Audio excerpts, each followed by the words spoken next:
거기 계신 하나님이란 제목으로 하나님 말씀 증거하도록 하겠습니다. 새 이스라엘의 땅 문제, 분배 문제입니다. 내용은 길고 복잡해 보이지만 그림을 설명하는 거기 때문에 그렇습니다. 그림 1번 보여주세요. 이거 보면은 그 가운데에 있는 그걸 거룩한 땅 이렇게 표현을 합니다. 그러니까 가운데를 중심으로 북쪽에 7지파가 있는데 1절부터 7절까지 내용입니다. 그거 설명하고 있거든요. 맨 꼭대기가 단, 그 밑에가 북쪽부터입니다. 아셀, 그 다음 납달리, 므낫세, 에브라임, 루벤, 유다 이렇게 북쪽에 7지파가 있고요. 가운데 거룩한 땅을 기준으로 해서 그 남쪽에 5지파가 있습니다. 위부터 이게 설명하거든요. 23절부터 29절까지 내용인데 베냐민 지파, 시므온, 이사갈, 스불론, 갓 이렇게 12지파가 배당되어 있습니다. 특이점이 메시지겠죠. 이 오늘 48장에 나오는 특이점들을 봐야 된다고 생각을 합니다. 오늘 두 가지인데 첫째는 차별이 없다는 것입니다. 공평하다. 왜 그러냐? 소유가 아니라 소속이기 때문에 그렇다라는 거예요. 잘 보십시오. 이게 꼭 미국이나 아프리카의 그 제국주의자들이 나누는 땅 같죠? 이렇게 직선으로 될 수가 있습니까? 지형지물이 있기 때문에 자연적으로 이렇게 나눌 수는 없죠. 근데 직선으로 쭉쭉쭉 돼 있다라는 얘기는 무슨 얘기입니까? 상징이다 그런 뜻이겠죠. 무슨 얘기예요? 공평하다, 차별이 없다 그런 겁니다. 여기 유다 지파가 특이하죠. 원래 그 남쪽에 있어야 되는데 북쪽에 유다 지파가 가 있고 또 하나는 원래 성전이 유다 지파가 소속된 예루살렘 안에 있었잖아요. 그러니까 유다 지파는 특권이 있었죠. 근데 유다 지파는 그런 거 없죠. 공평하게 이제는 거룩한 땅 가운데 있고 나머지들은 똑같이 나눠져 있다라는 것입니다. 우리 지난번에 47장에서 살폈지만 땅을 차지하는 기준이 뭐냐? 소유가 아니라 소속이다. 이게 제일 큰 핵심입니다. 이 땅에서는 우리가 땅을 누가 차지합니까? 힘세거나 정보 많이 갖고 있는 사람. 그러니까 경쟁과 다툼으로 땅을 차지하는데 하나님 나라는 그렇지 않다는 것입니다. 공평하고 차별이 없다라는 것입니다. 유다를 보라는 거예요. 유다도 특별한 거 없고 다 똑같지 않느냐. 그러니까 결정하는 것은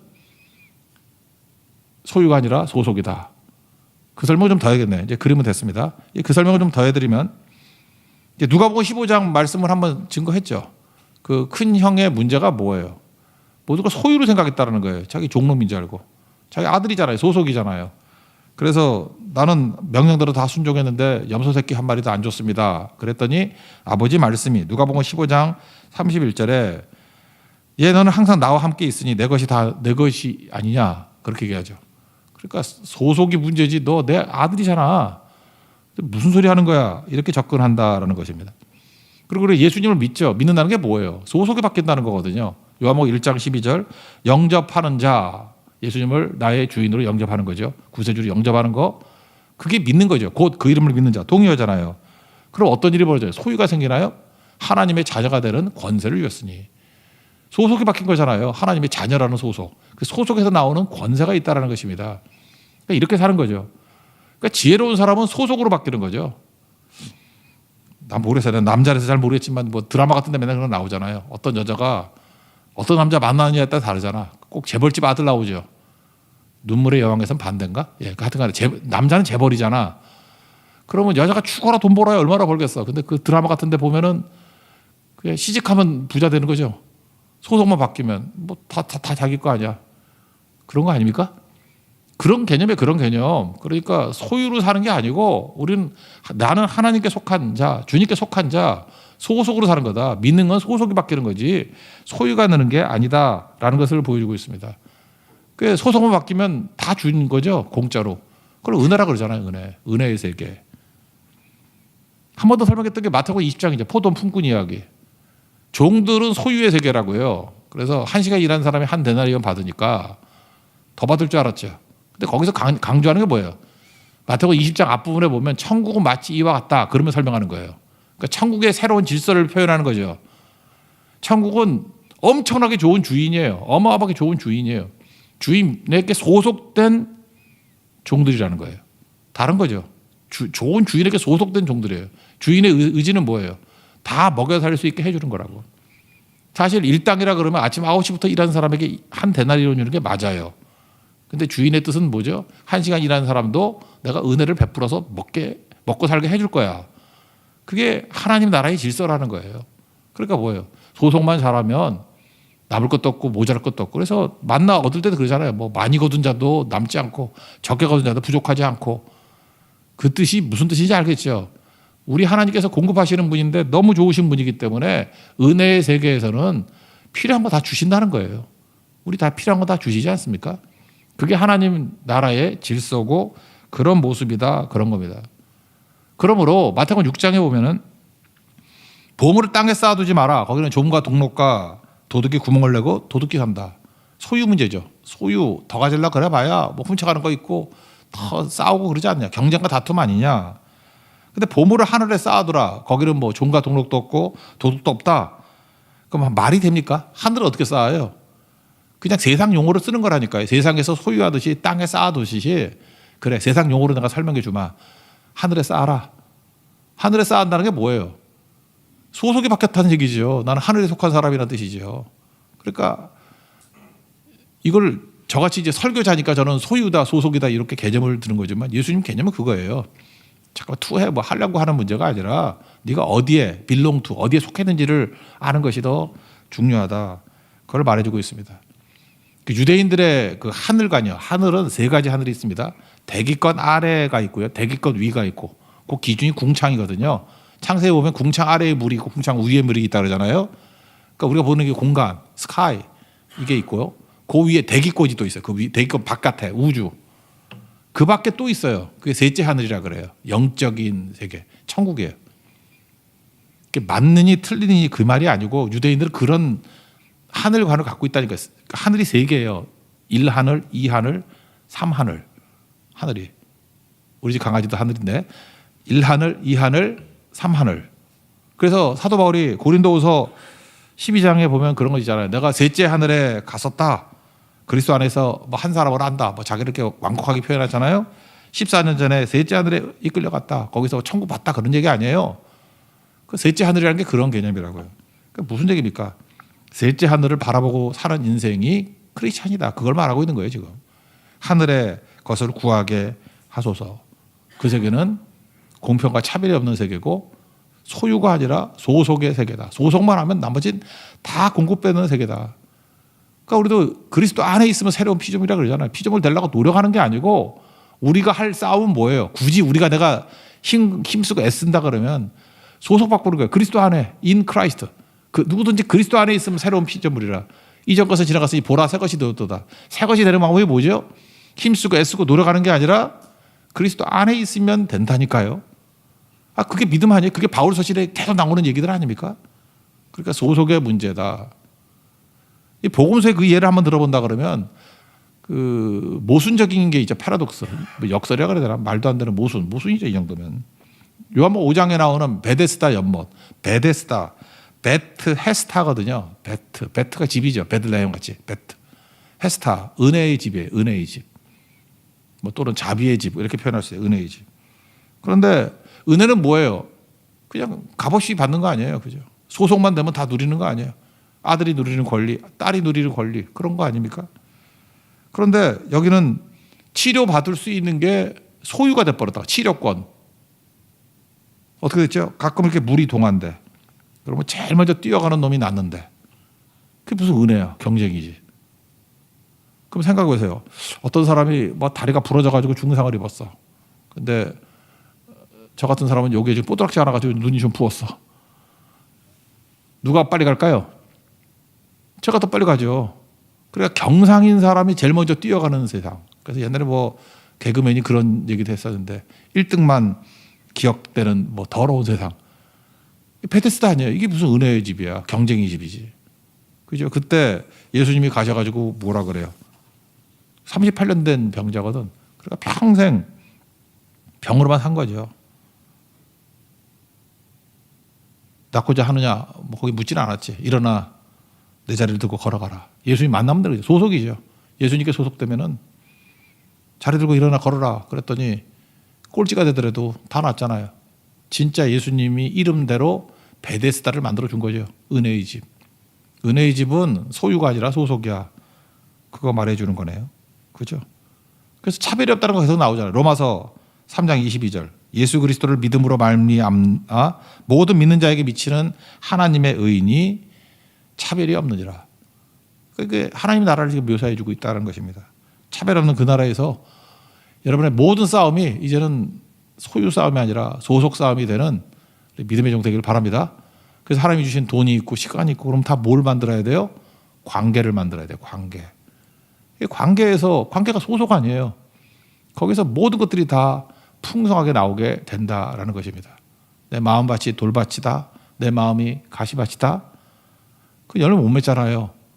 근데 내가 예수님께 속한 자가 되면 예수님이 내 안에 오셔서 내 속에 있는 돌을 깨버리시고 결실하게 만든다니까요. 가시떨기들, 뭐 이생의 염려, 재물, 향락 이런 거 우리 못 이기잖아요. 근데 예수님이 이기게 만드셔서 결실하게 만드신다고. 계속 그렇게 되면 어떤 일이 벌어져요? 돌도 깨지게 되고 가시떨기도 없어지게 돼서 좋은 밭 되겠죠? 좋은 땅 되겠죠? 그걸 성화라 그런다니까. 시간이 가면 갈수록 좋은 밭이 돼가는 거. 그래서 한 번에 딱 신분, 소속이 바뀌는 걸 칭의, justification. 그 다음에 시간을 두고 해서 진짜 그렇게 되는 거. 그 C.S. 루이스의 순전한 기독교에 보면 가장합시다. 7장에 나오잖아. 가장합시다. 그런지 알고 막 살다 보면은 진짜 그렇게 되는 거라니까. 좋은 밭이 되는 거예요. 그걸 뭐 성화, sanctification. 그렇게 얘기하는 겁니다. 그게 성도의 삶이다. 사실은 구약 성도들은 이거 이해하기 힘들었을 건데 신약에 오면 다 풀리는 거야 이게.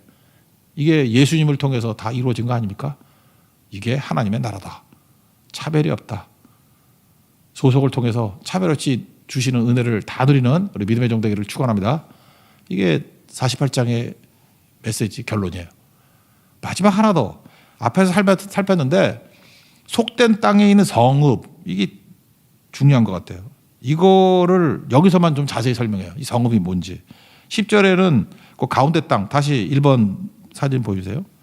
요게 1번 요 가운데 있는 걸 갖다가 거룩한 땅이라고 묘사를 했고 또 8절에서 뭐라고 되냐면 너희가 예물로 드릴 땅. 이건 손대지 마. 예물로 드린 땅이야. 그렇게 설명하고 있습니다. 그리고 성읍 설명인데 3번 좀 보여요. 3번. 이게 성읍인데 요거 가운데 밑에 성읍이라고 조그맣게 있죠. 밑에. 박스 맨 밑에 가운데 있잖아요. 경작지 사이에 성읍. 저기 조그만 것 같지만 생각보다 커요. 이게 너무 커서 그런 거지. 뭐 성읍 설명을 하고 있는 거라고요. 15절부터 20절까지가 성읍 설명인데 이게 속된 땅에 있는 거래요. 속된 땅. 거기다가 성읍을 세워라. 좌우에는 경작지가 있게 하라. 그리고 이 경작지까지 포함된 요 길쭉한 직사각형을 뭐라 그러냐면 경작지, 성읍, 경작지를 합쳐서 성경은 성읍의 기지라는 말을 씁니다. 15절 한번 읽어볼까요? 15절 시작. 이 2만 5천 척 다음으로 너비 5천 척은 속된 땅으로 구분하여 성읍을 세우며 거주하는 곳과 전원을 삼되 성읍이 그 중앙에 있게 할지니. 요 얘기예요. 요 얘기. 그리고 요 전체를 성읍을 포함된 경작지까지 합친 개념을 성읍의 기지라 그런다. 20절에도 나오고 21절에도 쭉 나옵니다. 그러면 이게 뭐냐? 그 속된 땅은 누구나 살 수 있는 땅이라는 거예요. 다시 말해 세상이라는 거예요. 그러면 세상을 뜻하는 건데 이 성읍이라고 돼 있는 거를 마지막 35절에는 뭐라고 돼 있냐면 이 성읍의 이름이 뭐예요? 그게 여호와 삼마라고. 여호와 삼마. 이 성읍의 이름이 뭐라고요? 여호와 삼마. 그러니까 성전하고 관계없어요. 이 성읍이 이렇게 조그맣게 보이지만 이게 큰 거예요. 여호와 삼마. 그리고 이게 사각형이니까 북쪽에도 문이 3개 있고 동쪽, 남쪽, 서쪽에도 문이 3개씩 있어요. 문이 12개 있죠. 문 12개 하면 생각 안 납니까? 요한계시록. 그러니까 요한계시록에서 이거 본 거라고. 그래서 에스겔서를 이해를 하면 요한계시록도 다 이해가 돼요. 그 성읍에 문이 12개가 있다. 그게 30절부터 35절 마지막까지 요거 설명하고 끝나는 거예요. 요한계시록 이제 에스겔서가 다 읽기 좀 그러니까 34절과 35절만 읽겠습니다. 시작. 서쪽도 4,500척이니 또한 문이 셋이라. 하나는 간문이요 하나는 아셀문이요 하나는 납달리 문이며 그 사방의 학계는 18,000척이라. 그날 후로는 그 성읍의 이름을 여호와 삼마라 하더라. 여호와 삼마 뜻이 뭐예요? 여호와께서 하나님이 거기 계신다. The Lord is there. 삼마가 there거든. there. 거기. 이게 되게 중요한 메시지라고요. 원래 하나님이 어디에 계셔서 성전에만 계셨는데 에스겔에서 계속 보여주는 환상이 뭐냐면 성전에만 안 계셔. 이제 성전 박살났지. 새로운 성전은 이건 상징적인 거야. 그리고 성전 예수님이 그랬잖아요. 성전 대신 예수님이라고. 예수님이 한 군데만 있나? 왔다 갔다 하고 그러지. 그래서 The Lord is there. 이게 나중엔 예수님의 영이 성령으로 어디나 계신다. 그런 뜻이라고요. 그래서 속된 땅에도 계신 하나님. 세상 속에 계신 하나님. 그래서 얘기인데 사진 계속 띄워놓고 있어요. 1장이라든지 아니면 요한계시록의 앞부분에 보면은 거기 뭐 내 생물이 나오고 바퀴가 나오고 뭐 이런 거 나오죠. 근데 해석이 돼요, 안 돼요? 제가 일부러 앞부분에서는 그냥 두리뭉실 설명하고 뒤에 설명해 주려고. 그러니까 요한계시록은 에스겔서를 알아야 설명이 된다고. 거기서 바퀴는 뭐겠습니까? 예를 들어서 에스겔서 1장 19절 보니까 생물들이 갈 때 바퀴들도 같이 가고 그다음에 뭐 바퀴를 돌려서 뭐 이런 게 계속 나와요. 이게 1장 19절 20절 보면 바퀴 생물의 영이 그 바퀴들 가운데 있느니라. 이 바퀴가 뭐냐 하면서 그냥 머리 돌리고 하는데 모르는데 바퀴는 뭐예요? 이동성 아니에요. 이동성. 바퀴가 있다는 건 이동한다는 거 아닙니까? 이동성. 그럼 간단한 거죠. 하나님이 성전 안에 안 계시고 어디 계신다고요? The Lord is there. there가 어디예요? 성전 안만이 아니라 네가 있는 가정, 네가 있는 직장, 네가 있는 학교, 뭐 네가 가는 말레이시아, 네가 가는 베트남, 네가 가는 뭐 네팔, 인도 어디나 계시는 거죠. 이걸 한자로 편재라고 하고 또 어려운 한자 무소불위, 영어로는 omnipresence. 어디나 계신다. omnipresence. 그걸 말하고 있는 거예요. 이제 성전이라는 건물 부셔버려라. 내가 살만을 일으키라. 예수님이 어디나 가시잖아요. 모든 사람을 품게 만드는 거예요. 그러니까 땅끝 메시지입니다. 산마, 거기, there. 이건 미지수 X가 똑같은 거예요. 여러분의 X가 어디입니까? 하나님이 없어 보이는 데가 어디예요? 거기도 하나님이 계셔. 거기도. 카페에도 계시고 여기 클럽에도 계시고 어디다 계신다고. 그래서 여호와 산마를 외치라는 거예요. 거기에 하나님이 계신다. 그래서 속된 땅이라고 얘기한다는 것입니다. 그러므로 우리의 본능하고 부딪히게 된다는 거예요. 우리는 그냥 교회 안에 머무르고 싶고 그냥 우리끼리 있는 게 좋아요. 그죠? 나가고 싶지 않고. 제가 보니까 그래. 자기들끼리만 너무 오래 있으면요. 다툼이 일어나요. 우리 크리스찬들은 참 묘해. 성전 안에 있는 물은 졸졸졸 흐르는 분인데 멀리 가면은 정말 많은 것들을 할 수 있는 것 같아요. 그 좁은 곳에 성전 안에 자기들만 계속 머물러 있으면 다툼이 일어나고 싸움이 일어나고 그래요. 교회도 그래요. 오래된 교회가 별로 이렇게 전도 안 하고 선교 안 하고 교회만 머물러 있으면 느는 거는 지혜와 느는 건 싸움밖에 없어. 나가야 된다고. 그래서 우리 교육자들도 너무 사무실에 오래 있는 것 같아요. 그러니까 아침에 출근 딱 하고 난 다음엔 어디 선교지로 매일 같이 나가는 게 좋을 것 같아요. 나가. 뭐 어디 홍대로 가든지 뭐 아니면 연대로 가든지 어디를 가든지 아니면 직장을 가든지 같이 얼굴 보고 있으면 사이 안 좋아져. 잠깐 흩어져야 돼요. 그래서 성전 물이 성전에서 멀면 멀수록 깊어진다 그랬죠. 거기로 가라는 거예요. 근데 인간은요 그거 되게 싫어해요. 그냥 출근하는 직장이 좋은 거야. 그래서 안주하고 안정되고 편하고 이런 데를 좋아해요. 그러면 망합니다. 그래서 마틴 루터가 그런 얘기를 했어요. 안주는 최고의 우상이다. 우리의 우상이 뭔지 알아요? 안주하고자 하는 마음이 있다고요. 그러니까 속된 땅으로 가라는 거예요. 정읍으로. 정읍이 속된 땅이라 그러잖아요. 거기로 가라. 가면 갈등과 괴로움이 있는 거죠. 로마서 7장의 갈등이 그거 아니에요? 우리 인간에게는 아담의 DNA가 있어요. 죄성. 거기다 예수를 믿고 나면 예수님의 DNA가 있어요. 충돌이 안 일어나겠냐고. 그러니까 저도 마찬가지예요. 이렇게 세상 나가면 힘들어요. 목사로서 정말 힘들어. 이렇게 교회가 편해요. 이렇게 성도들 만나면 편해. 아무리 악질 성도도 세상의 사람보다 착해. 정말이에요. 여러 개 악질이라 그러지 마세요. 얼마나 착한 줄 말도 통하고 그래도 돼요. 그래도 쌍욕을 안 하잖아. 세상은 안 그래요. 정말 살벌한 곳이 세상이야.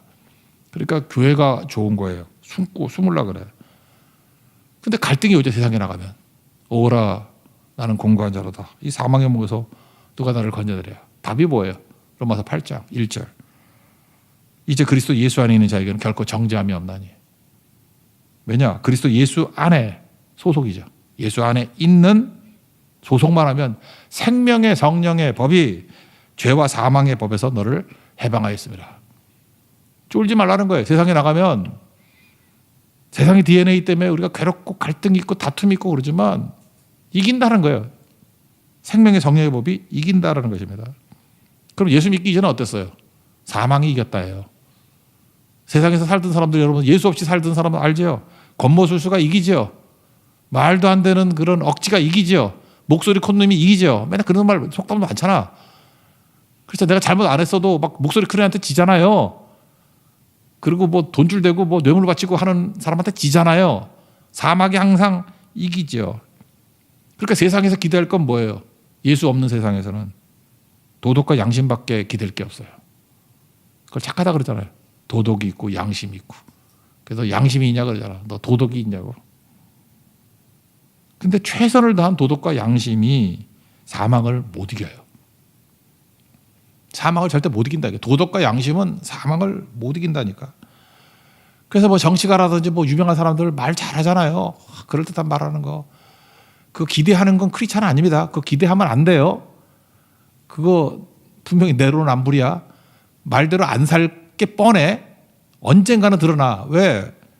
도덕과 양심 가지고는 사망을 못 이겨요. 뭘 기대래? 선과 의를 만들어내지도 못합니다. 그냥 말만 할 뿐이에요. 그러니까 우리는 그냥 알아서 기대도 안 해. 저 말만 잘하네. 그런다고. 왜요? 우리는 하나님과 분리됐기 때문에. 죄가 하나님과 분리된 거 아니에요. 관계를 회복할 힘이 우리에게 없어요. 답은 하나죠. 생수의 강, 그거예요. 요단강으로는 도덕과 양심이거든. 사회 못 살려요. 성전에서 흘러나오는 물. 그게 생명의 성령의 법이거든. 생명의 성령의 법이 죄와 사망의 법에서 너를 해방하겠다. 무슨 얘기예요? 생명의 성령의 법이 이긴다는 거죠. 이걸 말하고 있어요. 이긴다. 로마서 8장은 사실 에스겔서 48장과 연결이 되어 있다는 것입니다. 그래서 겁먹지 말고 네가 나가면 지지만 NIBC 내가 죽고 예수로 사는 인생이 되면 생명의 성령의 법이 이겨. 그게 믿음이에요. 믿음은 적극적인 행동이라고 했잖아요. 이긴다니까요. 그러니까 부딪혀야죠.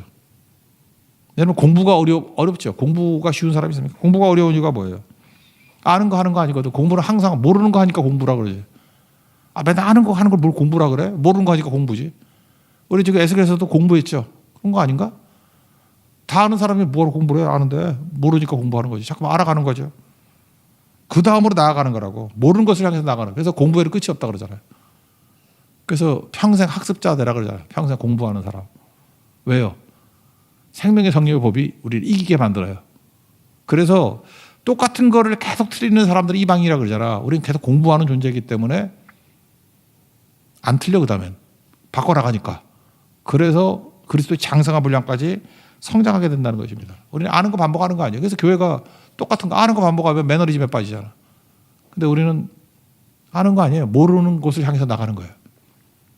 그죠? 주님께서 가라는 곳을 향해 나가는 거예요. 주님이 가라는 건 되게 모르는 곳이에요.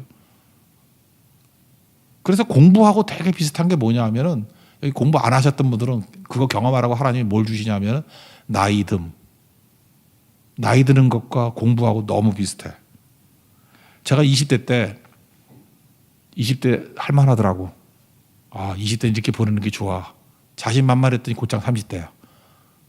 미치겠어. 나 20대 잘 보낼 수 있는데. 30대 좀 살아보니까 이렇게 하면 30대 잘 보내겠구나 라고 생각했어요. 그때 곧장 40대야. 이 공부하고 똑같아요. 반복을 못해. 반복을. 어떤 특정 나이를 연장해서 살 수가 없어요. 다 한 번씩이야. 그래서 여기 있는 모든 분들 지금 사는 게 어려워. 왜 어렵냐 하면 다 처음 해보는 거거든. 나는 내가 60이 될지 몰랐어요. 근데 지금 60대 처음 해보니까 되게 이상해. 이상하다고. 나는 50대도 어려웠어. 나 맨날 젊은 목사 그러는데 내가 50이라니 막 이런 거. 여러분 다 놀라죠? 지금 다 처음 해보죠? 여기 지금 할아버지 되신 분들도 뭐 보면 그분들도 힘든 거야. 지금 나 처음 해보는 거야. 그죠? 우리 어머니도 힘들겠어. 지금 처음 해보는 거야. 그 나이 처음 해보는 거야. 나이 들어서 외로운 것도 처음 해보고 다 처음 해보는 거예요. 그거 언제 해봤나. 그러니까 쫄지 말라고요. 처음 해보는 건데 공부하고 똑같아요. 그거 하나님께서 그냥 억지로 다 우리를 밀어가는 거라고. 이길 수 있는 길은 뭐예요? 그러니까 놔두면은 다 절망하고 좌절하고 처음에 보는 겁먹고 두렵고 그래요. 그래서 사망에 진다고. 이길 수 있는 길? 예수 안에 있는 거예요. 생명의 성령의 법이 생수의 강이 죽음 바다도 살린다고요. 그러니까 우리 새로운 걸 향해서 계속해서 나가야 된다는 것입니다. 그러므로 우리 일상적으로 쓰는 거 철든다는 게 뭐예요? 철들었다. 어떤 사람이 너 철이 안 들었네. 철들었다는 게 뭐냐 하면 철들기 이전에는 보장으로 사는 줄 알아. 아까도 얘기했잖아요. 그 안주하는 것은 우상숭배라고 마틴 루터가 얘기했듯이. 그래서 뭘 좋아하냐면 맨날 뭐 보험 들고 뭐 노후 보장됐다 뭐 이렇게 보장을 좋아해. 우리 자손 때까지 먹고 살게 보장됐다. 보장이라는 말을 많이 쓰는 분일수록 굉장히 정서적으로 위험한 분이에요. 왜요? 진다고. 사망에게 보장으로는 못 이겨요. 뭘로 이겨요? 예수로 이기는 거예요. 예수로 사는 인생만이 이길 수 있습니다. 그래서 보장 얘기 안 하고 나는 죽고 예수로 살겠습니다. 그런 사람은 이겨요. 왜? 성전에서 나오는 물이기 때문에. 그리고 계속해서 멀리 가는 거예요. 멀리 죽음 바다를 향해서 가는 거예요. 묘해요. 백전백패 같죠. 요단강에서 저 엄청난 물이 들어와도 계속 죽잖아. 백전백패잖아. 근데 성전에서 예수로부터 흘러나오는 물로 가는 사람은 멀리 가면 멀리 갈수록 이깁니다. 땅 끝에서 승리하는 거예요. 나의 가는 이 길 끝에서 나는 주님을 보리라. 그게 우리 인생이 된다라는 것입니다. 그래서 속된 땅에 있는 그 성읍 이름이 여호와 산마라고. 우리도 외쳐야 돼. 속된 땅을 향해서 나아가서 거기에 예수님이 계시네. Jesus is there. 거기에 예수님이 계시네. 그 고백이 있는 믿음의 종 되기를 바랍니다. 어려운 말씀 여기까지 온 거 감사한데 계속해서 여러분들 여호와 산마, 지저스 산마를 외칠 수 있는 승리의 깃발을 꽂는 믿음의 종 되기를 축원합니다. 자리에서 일어나겠습니다. 예수로 사는 인생.